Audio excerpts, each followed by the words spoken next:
So here's the thing. My girlfriend bought a new phone, but, not new. It was a used iPhone 11 Pro Max or whatever. See, I'm not super into Apple, so I'm not exactly sure. I just know that she said it was a steal at the price the guy was selling it at. She just had to buy it. Now, mind you, I'm no expert in phones and always buy mine with 2-year contracts, so I don't have to pay a dime for the phone itself. I just find it's easier, and as long as I can use it to call and text and sometimes play a game, I really don't mind about the phone's specs.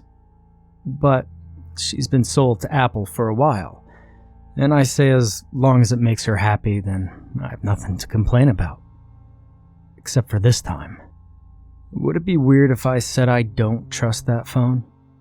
There's just been a strange feeling in my gut since that phone entered our house. And I don't mean that I hate her phone or anything. It just feels strange. I had it in my hand once, and even touching it felt different than holding another phone. It might sound crazy, but it almost felt like I was holding a small animal. It felt alive. To put in context, I've always been someone who kept in touch with my spiritual side. When I was younger, I used to read books about energies, the flow of life, how to keep my mind's eye open. And because of that, I believe I've witnessed many things people would consider supernatural. I haven't interacted with ghosts or anything of that sort before you ask. However, I did look into the occult more than once.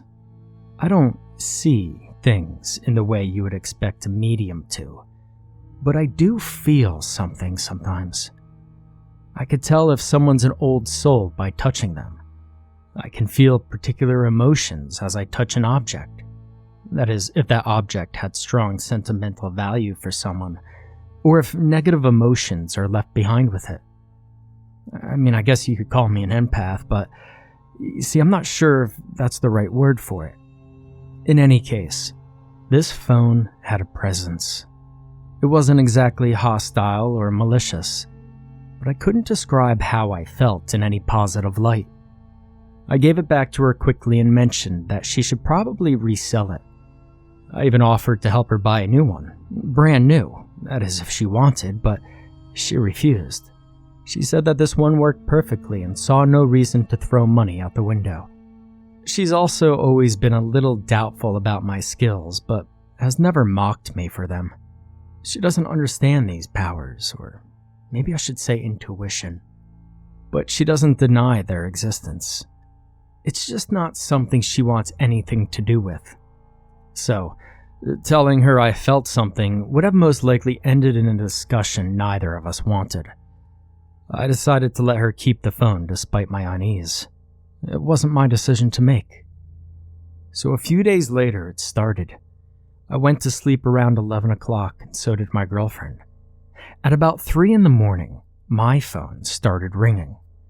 Now, mind you, I'm the kind of person who doesn't really need to turn off my phone at night because nobody calls me. All my friends know to text, and my family usually contacts me through Facebook. Anyway, it doesn't help that my morning alarm is literally the same as my phone ring. I woke up in a panic, thinking I was about to be late. I got confused as I noticed the room was pitch dark, then grabbed my phone as I uttered a quiet "what the hell?" It was my girlfriend calling me, but she was snoring right next to me. I thought maybe her phone had a bug or something, so I turned off my phone and went back to sleep. Obviously, by turning off my phone, I missed my alarm in the morning and was late to work.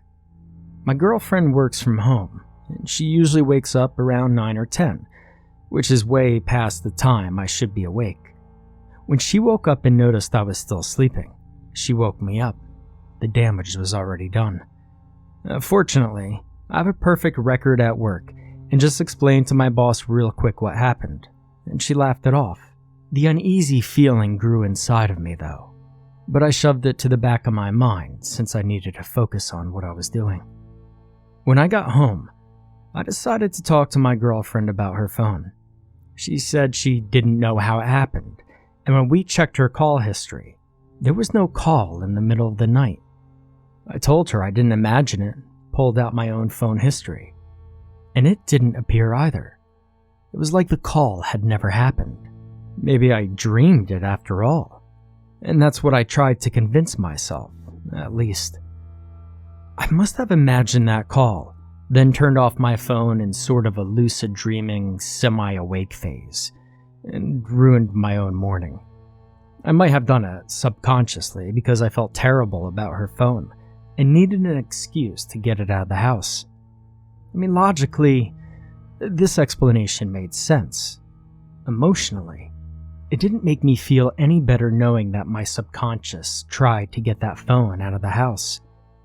As someone who's always quite open-minded with the supernatural and occult, I knew that my subconscious did that for a reason. There was definitely something off with that phone, and I just couldn't put my finger on it yet. I apologized to my girlfriend for worrying her, but it still didn't sit right with me. I crossed my fingers, hoping this sentiment and event was really just a product of my imagination and subconscious. Then I realized the smell of what was cooking. It was salmon. It was a little weird since, 1, my girlfriend doesn't eat fish. 2, she isn't much of a cook.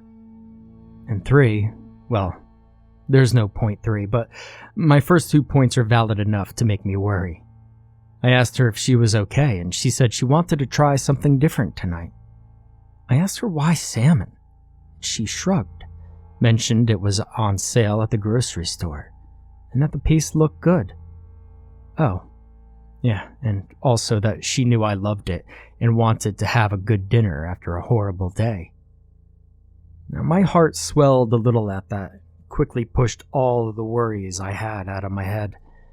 We had an excellent evening. It was romantic, like the beginning of our relationship, which was 4 years ago, and I went to sleep early because I was exhausted.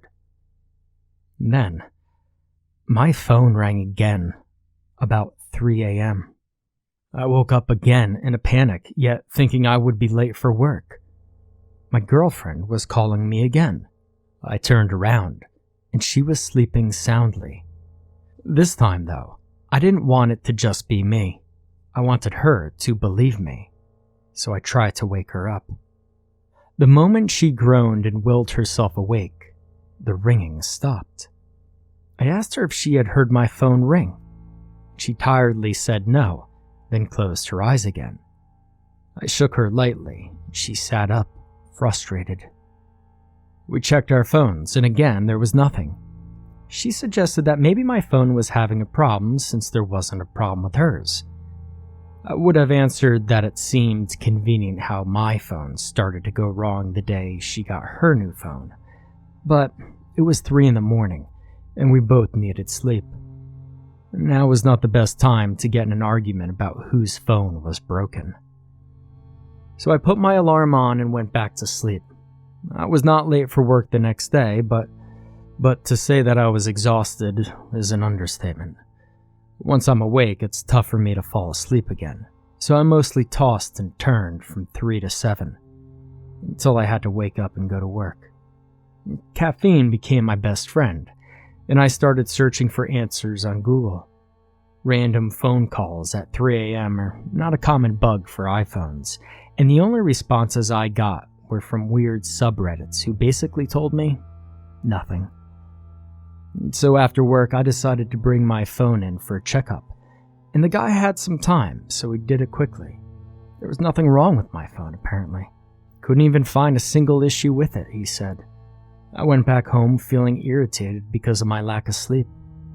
So that night, my girlfriend and I had pizza, which, once again, was weird because she always was the first to tell me not to eat fast food. I really wanted to believe she was doing it to make me feel better, though, and considering the shitty nights I had, well, I took it. But the phone rang again at 3 a.m, and I wanted to scream because of how frustrated I was. Laura was still sleeping next to me, blissfully unaware of what I was going through. I declined the call and closed my eyes, but I was bristling in anger. A lack of sleep does not do me right at all, and I was in a terrible mood. The phone rang again 5 minutes later, as if trying to taunt me further. I declined the call again, turned it off, and used the alarm on my alarm clock, something I hadn't done in years, because I'm not too fond of the nightmarish high-pitched buzzer sounds. I didn't want to be late for work again, and I really needed sleep, so I couldn't spend the next 4 hours rolling about in my sheets thinking about that damned cursed phone, or my girlfriend's cursed phone. I, fortunately, found sleep quickly, but I still woke up in a bad mood. I told my girlfriend she should have her phone checked, in unequivocal terms. I told her that I could have believed I was dreaming the first time, but 3 nights in a row seemed pretty sketchy to be just a product of my dreams. She said she would have it checked in the afternoon, after she was done with her deadlines. I went to work thinking that this would be over. I mean, surely they would find something wrong with the phone, and she would be forced to change it. Well, I didn't even mind buying her a new one. Not that she can't afford it, but for the sake of my mental health. Something needed to be done, and fast. When I went back home, her phone was on the counter. She told me she had it checked, and nothing was wrong with it. And I saw something in her eyes I'd never seen before. Doubt. She was looking at me like something was wrong with me, and I felt like she was about to suggest I take a break from work, or we go on a vacation or something. But I was not losing it. Everything was fine before that phone entered our house. I just couldn't prove it because those calls didn't appear in the history, and my heavily sleeping girlfriend didn't wake up when the phone rang. There was also the whole fish and pizza thing this week, but my girlfriend skipping on her usual eating habits was the last thing that worried me, when there was a cell phone from hell stopping me from enjoying a full night's sleep. I also didn't want to have to sleep in another room because I like sleeping next to her. But if I had to make a makeshift bed in her office, I would. This is precisely what I told her. She answered that she would also turn off her phone tonight, just in case the problem was her phone. If it's turned off and mine's turned off, then no phone should be ringing, right? And this made me feel a little better. But when I looked back at her phone on the counter, I was still unsettled. And I was right to be, because at almost 3 a.m., again, my phone rang. I let it ring, hoping my girlfriend would wake up, but she didn't. After 3 minutes of ringing, she was still snoring lightly, and I felt a frustration not growing in my throat. There was pressure on my stomach as well, and I don't know what overtook me, but I grabbed the phone and threw it away. It slammed against the wall, and yet it kept ringing. The screen was a mess, and I'm pretty sure I yelled, and my girlfriend was still sleeping soundly. Grabbing my head in both my hands, I growled before getting out of bed. This was ridiculous. I mean, I shouldn't be getting angry over this ringing. But both phones were turned off before bed, and I felt like I was losing my mind. Which explains what I did next. I picked up my phone from the charger and answered the call, snarling about how tired I was and how I just wanted to get some sleep. And then I heard my girlfriend's voice. It was choked and raspy, as if she'd been crying. A sob so realistic I felt my heart breaking. She told me I was right. I turned around and looked at her. She was still sleeping. The voice on the phone asked me to help her, said she was trapped and didn't know what to do, and that in the dead of night is the only moment she can contact me for some reason. Her voice said she didn't know where she was. She couldn't see anything. Laura's voice said she felt weak. My eyes were locked on her body. I could see her chest rising and lowering with every breath of air.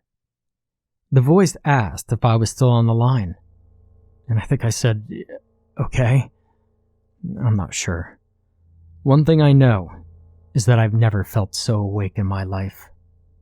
The hair on my neck was standing on end as I heard my girlfriend snoring on one side and begging me for help on the other. The voice asked me to do something, and I remembered how Laura hated fish and cooked me salmon. And I remember how she hated to eat fast food and still bought a pizza. The voice on the phone screamed at me to help her in broken sobs and pleas. The voice said it could feel itself fading, and Laura turned around in the bed. One last scream from the phone before the line cut, and Laura opened her eyes. "Did the phone ring again, honey?" She smiled softly, and my blood turned to ice. I don't know if I'm sleeping next to my girlfriend anymore.